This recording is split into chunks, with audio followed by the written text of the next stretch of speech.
Good morning. Good morning, everyone. Thank you for being here as we observe the district work period and the holy days. As we gather here, our members across the country are having communication with their constituents on two subjects in particular, and one perhaps. The first is on our legislation, H.R. 3, to lower the cost of prescription drugs now. We are very pleased that the response that members are receiving as we've asked them to go out there to receive public comment on H.R. 3. And when they return, we will be ready to proceed, some in committee, others just among members, to present the legislation. H.R. 3 is important because, as I've said to you before, across the country, you could see grown men cry at meetings because of the cost of prescription drugs. It's almost impossible for them to be healthy and financially healthy with the rising cost of prescription drugs. In the last year's election, this was a very high priority. It continues to be. So when the president says that he can't do anything if he has the threat of impeachment or the consideration of impeachment, I hope he doesn't mean he doesn't want to work together to lower the cost of prescription drugs. It would give the secretary additional powers to negotiate for lower cost. It would end the disparity of cost between what consumers in America pay and what they pay in other countries.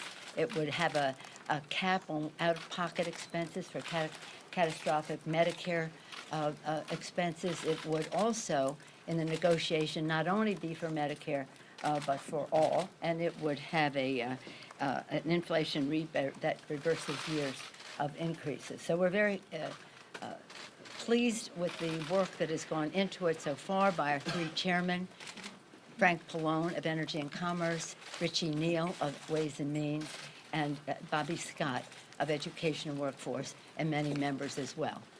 We will be discussing this again over the break and the district work period when we return. At the same time, we are making progress on the U.S.-Mexico-Canada trade agreement. This is an issue of concern around the country, and we want to be sure that as we go forward, we are strengthening America's working families and our farmers who are very affected by this. This is not about trickle-down trade.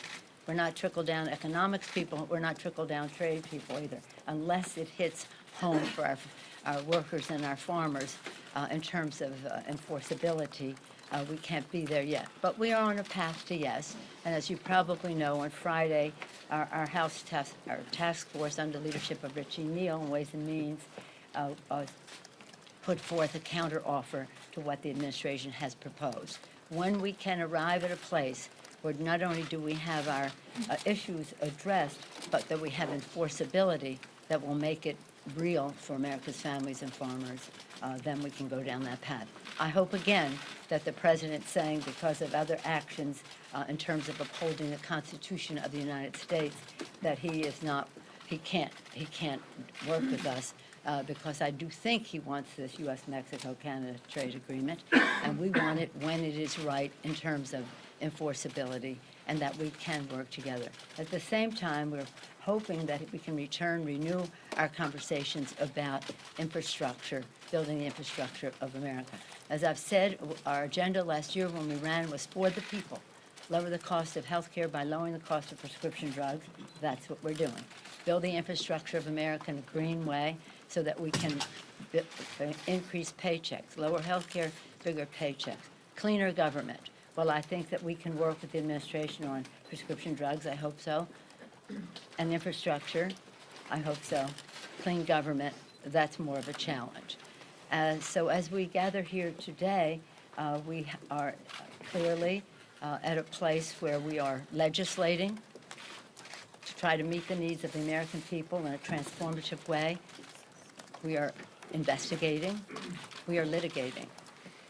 We also are here today on the one-year anniversary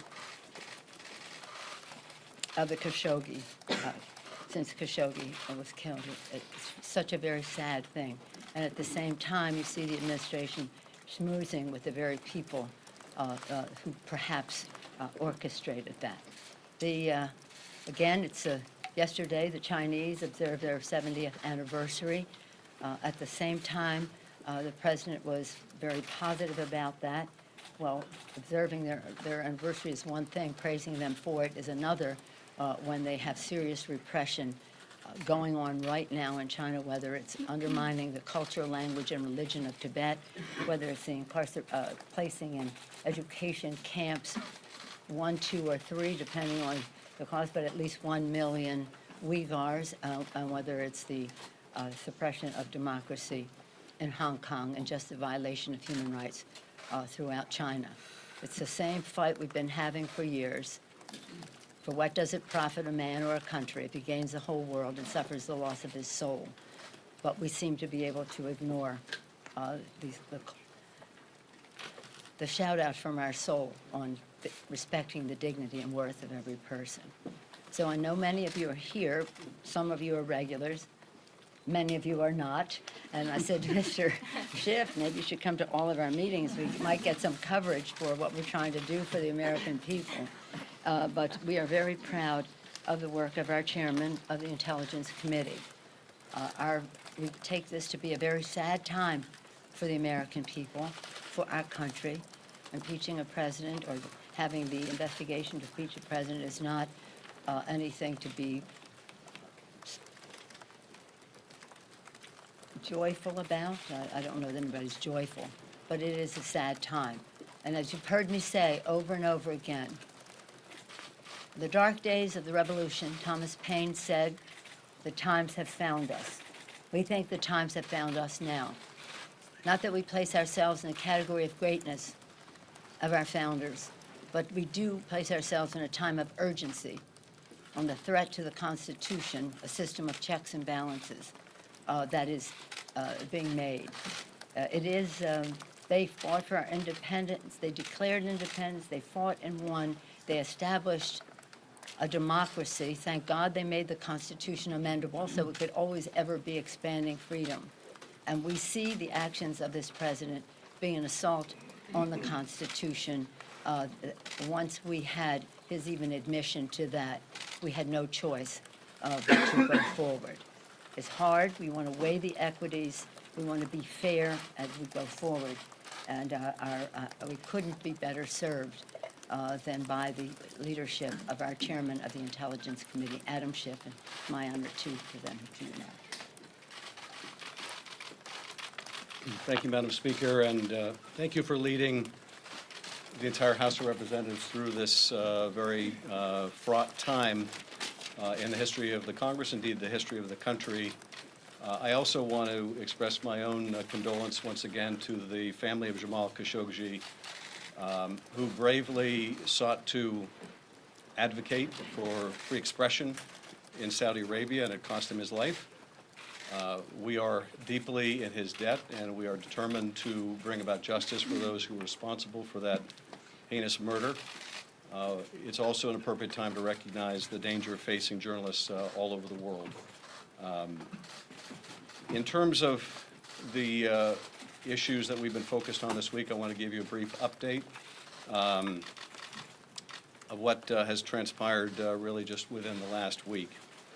Last Thursday, the Intelligence Committee held an open hearing with the Acting Director of National Intelligence. The following day, Chairman Engel issued a subpoena to the State Department in close consultation with myself and Chairman Cummings. We are deeply concerned about Secretary Pompeo's effort now to potentially interfere with witnesses whose testimony is needed before our committee, many of whom are mentioned in the whistleblower complaint. And we want to make it abundantly clear that any effort by the Secretary, by the President, or anyone else to interfere with the Congress's ability to call before it relevant witnesses will be considered as evidence of obstruction of the lawful functions of Congress. And more than that, will allow an adverse inference to be drawn as to the underlying facts. That if they are going to prevent witnesses from coming forward to testify on the allegations in the whistleblower complaint, that will create an adverse inference that those allegations are in fact correct. On Monday, I issued a subpoena to Rudy Giuliani, again in consultation with Chairman Cummings and Engel.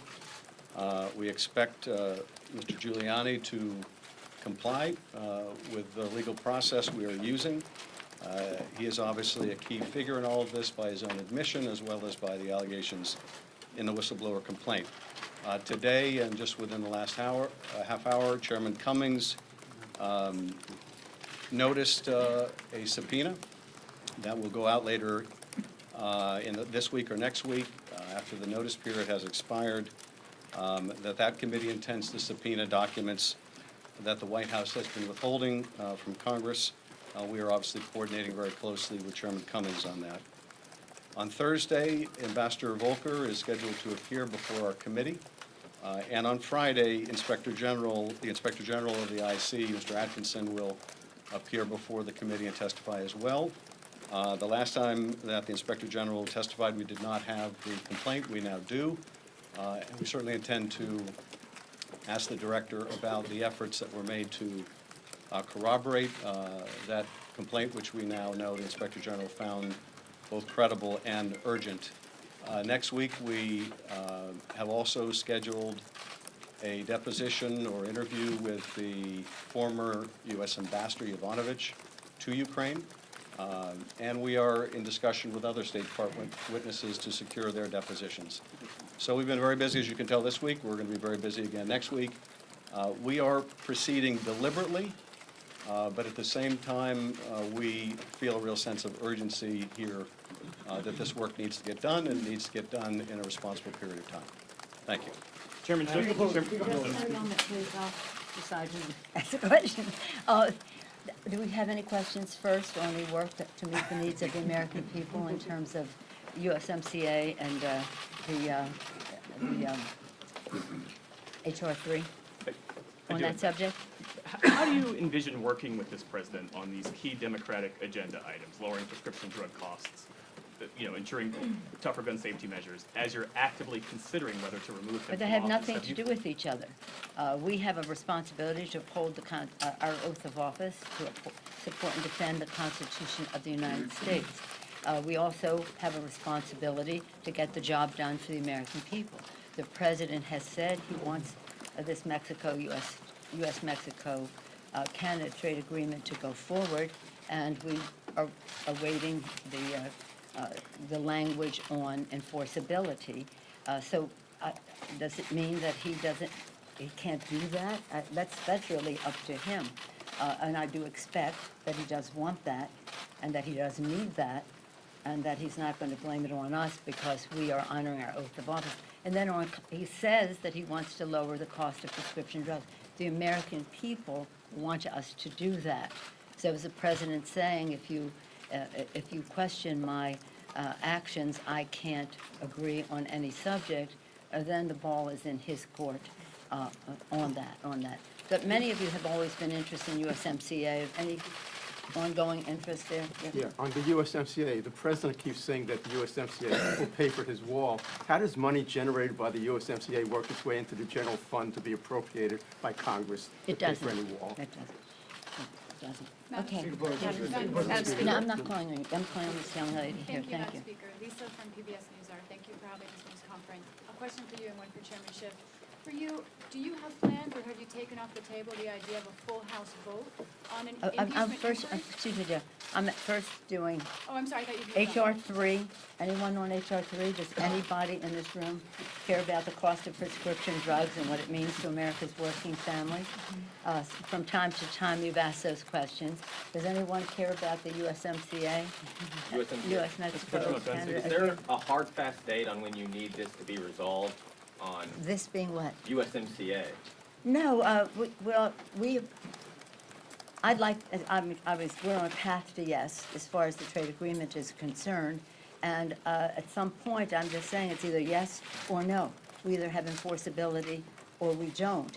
But I'm hopeful that we will, and I'm hopeful that it will be soon. But there's And- not a deadline you've given the administration or anything? No, well, we have a good working relationship. Believe me, the quiet you hear is progress. And we go back and forth, and over this break, the staffs are between the two, the trade rep and our negotiators are seeking clarification and where there's room for cooperation, where we may have more challenges, but it's going in a forward direction. So we're very pleased with that because, again, we're trying to find common ground with the president. He always wanted this. We do too. And let's just find our common ground in that regard. Speaker Pelosi, another question on policy before we get to the other news of the day, which is impeachment. What about the quiet we hear on gun legislation? 2 or 3 weeks ago, the White House telegraphed we might hear what the president would support in some sort of gun package. And we and the press have heard nothing. Have you heard anything from the White House? Well, the most recent communication I had from the White House on gun violence prevention was a call from the president last Tuesday. So we can segue from one subject to the next here. He called early that morning to say that how happy I would be to see the progress that he was making on coming to agreement on gun violence prevention. I was curious about what that progress could be. He said he was working with Democrats and Republicans. I don't know of any. I reminded him that we had sent a bill over to the Senate, H.R. 8 and H.R. 1112, 2 pieces of legislation that will save the most lives, and that I would hope that whatever he was talking about was very close to that. Oh, yes, you're going to be very pleased. That's the last I've heard of that. At that point, that is when the president segued into the telephone call in which he admitted that this call took place and that what happened was perfect. I didn't say, I said, Mr. President, it's not perfect, it's wrong. But your admission to what has now been in the public domain informs the timing of how we go forward. So, again, that was the last I heard from them. Let me just say on gun violence prevention, we're not going away until we get legislation signed into law that protects our children. I said to the president on another occasion, on the 200th day of the Chuck Schumer and I called the president on that. That was a couple of Sundays ago. I think like the 15th of September, maybe 2.5 weeks ago. That was the 200th day since we sent over H.R. 8. And I said to the president, I pray for you and the safety of you and your family. And I hope that pray that God will give you an illumination, an enlightenment to pray, to work for the safety of other families in our country. So again, the most recent, I'm not going to say the last, I hope it's not the last, but the most recent communication I've had from the White House was in the same call where the president admitted to what he said in that phone conversation. Okay? Madam Speaker. Thank you, Mr. Speaker. On impeachment, Yeah. have you taken off the table, or do you plan for a full House vote on an impeachment inquiry? And Chairman Schiff, as the White House seems to be, in your words, you're worried about interference, delays. In the past, sometimes it's taken a long time, years, to compel documents and testimony from the White House. Are you preparing for a court battle, and how do you make sure that that happens in what you say is an expeditious manner? First of all, there's no requirement that there be a floor vote. That's not anything that is excluded. And by the way, there's some Republicans that are very nervous about our bringing that vote to the floor. Just say that we are concerned that the White House will attempt to stonewall our investigation, much as they have stonewalled other committees in the past. It's why I say the White House needs to understand that any action like that, that forces us to litigate or have to consider litigation, will be considered further evidence of obstruction of justice. And of course, that was an article of impeachment against Nixon, the obstruction of the lawful functions of Congress, that is. We will also draw the inference, though, as appropriate, that they are trying to conceal facts that would corroborate the allegations in the whistleblower complaint. So we'll have to decide whether to litigate or how to litigate. We're not fooling around here, though. We don't want this to drag on months and months and months, which appears to be the administration's strategy. So they just need to know that even as they try to undermine our ability to find the facts around the president's effort to coerce a foreign leader to create dirt that he can use against a political opponent, that they will be strengthening the case on obstruction if they behave that way. Chairman Schiff? Madam Speaker, thank you very much. I would like to ask Madam Speaker and also Chairman this as well. The president wants to interview the whistleblower. He says he has the right to meet his accuser. Your response, both of you, please. The whistleblower has the right in the statute to remain anonymous, and we will do everything in our power to make sure that that whistleblower is protected, that whistleblower's preferences in terms of their anonymity are respected. And let's not make any mistake here. The president wants to make this all about the whistleblower and suggest people that come forward with evidence of his wrongdoing are somehow treasonous and should be treated as traitors and spies. This is a blatant effort to intimidate witnesses. It's an incitement to violence. And I would hope, and we're starting to see members of both parties speaking out against attacking this whistleblower or others that have pertinent information. So the other thing I wanted to underscore, though, is what the whistleblower has set out that is within our power to this date to confirm, we see confirmed in that call record. The president can attack the whistleblower rhetorically all the president wants. It doesn't change the fact that the record of that call shows the President of the United States in a same conversation, and indeed immediately after the Ukraine president asked for more military help, the President of the United States asked that leader a favor, though. And no attack on the whistleblower or anyone else is going to change those underlying facts. How do you respond? Chairman Schiff? Chairman, Excuse yes, me, on the please. subject of the whistleblower, I said to the president on that call, you've come into my wheelhouse. 25 years on the Intelligence Committee as a member, as ranking member, as Mr. Schiff was before he became the chairman, when we got the majority. So I was part of the Gang of Four before I was even in the leadership as a Gang of Eight. So for 25 years, one way or another. I was there when we improved the whistleblower legislation in the late 90s. I was part of that. I was there when we made further improvements, and President Obama made my executive, I don't know if it was executive order, but executive action improvements in the whistleblower legislation. And then we have further legislation. And then I was there when we created the Office of the Director of National Intelligence and what his responsibility was in terms of a whistleblower. So this is very, I hope that you understand, and I suspect that you do, the seriousness of the President of the United States saying he wants to interview that person. We will treat the President with fairness as we go forward.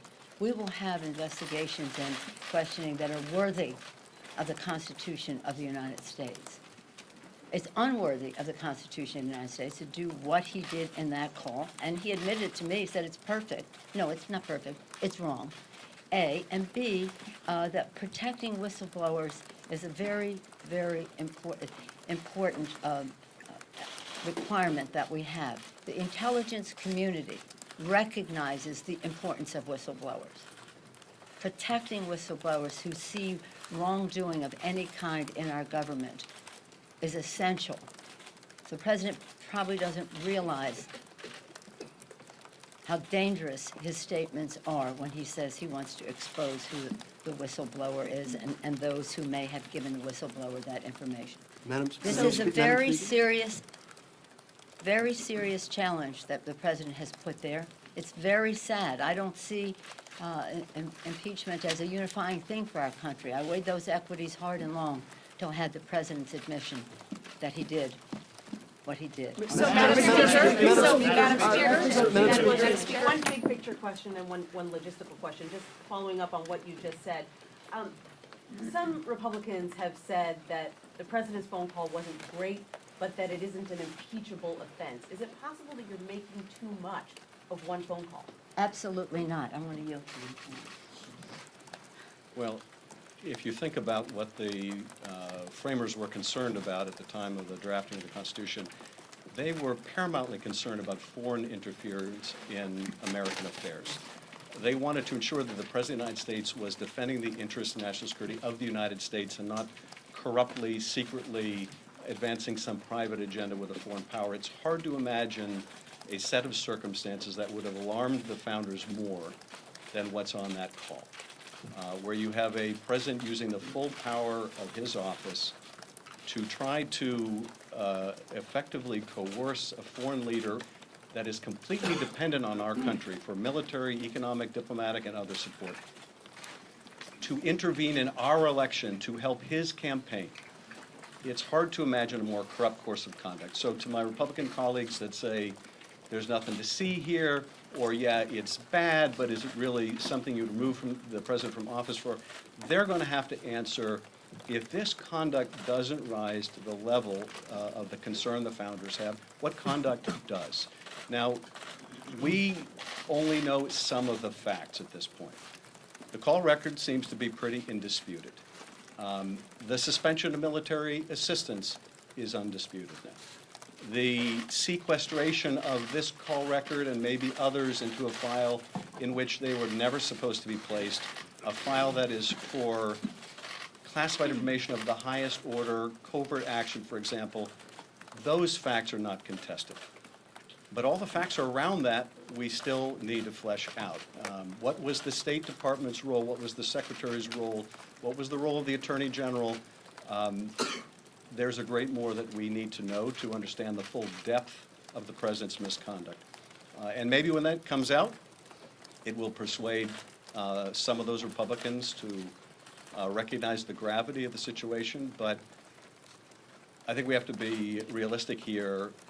There seems to be no floor below which this president can drop that some of the GOP members, and maybe even many of the GOP members, would not be willing to endorse, look away from, avoid comment on, let alone rise to condemn as incompatible with the duties of his office. Chairman Schiff, sir? In that telephone call, the president undermined our national security because of what he had done a few days earlier. So the president said, well, I didn't say that in the call. No, the sequencing of it. You have to look at the sequence. A few days before, the president withdrew that. Now, why? Why would that just come from the president? There was no, as far as we know, and we'll find out if there is, any National Security Council justification for the president withdrawing assistance that had been passed by the Congress of the United States in a bipartisan way. And then the president, just on his own, decided he was going to use it as leverage. So using that as leverage, we supported that military assistance in the interest of our national security, undermining our national security, undermining his oath of office to protect and defend the Constitution because he was overthrowing an act of Congress just on his own, undermining the integrity of our elections. And that's what means something to people in their lives. They have to know that their vote counts and that it will be counted as cast.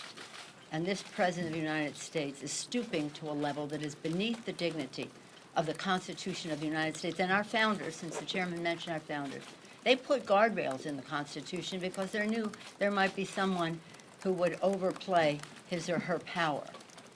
They never thought that we would have a president who would kick those guardrails over and disregard the Constitution and say, Article 2 says that I can do whatever I feel like. So this is sad. We have to be prayerful.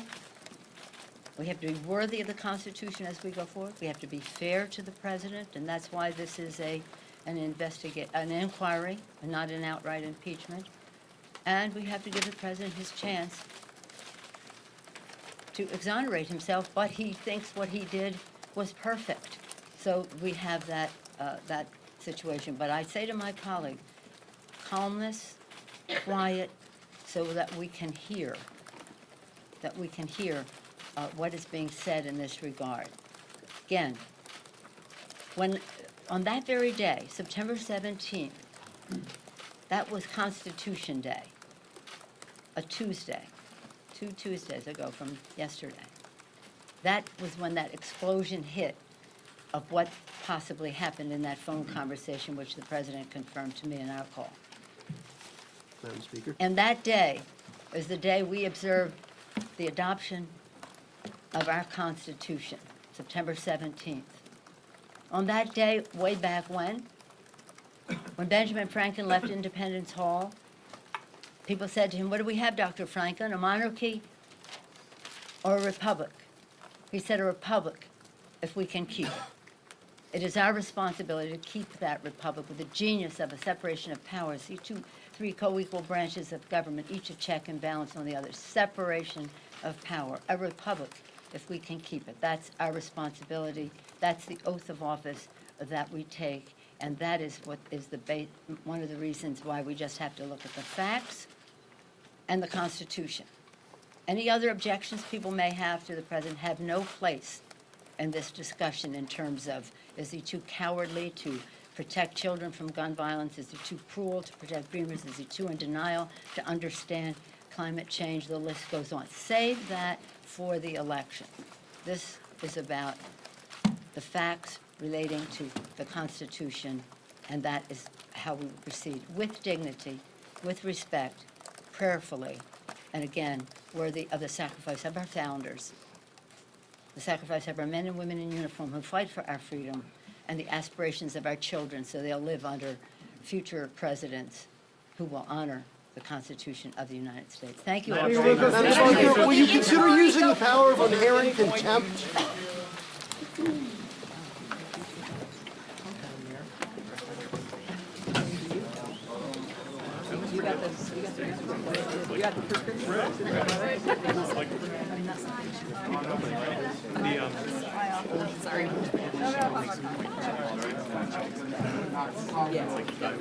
And then she goes on a speech. What's up there?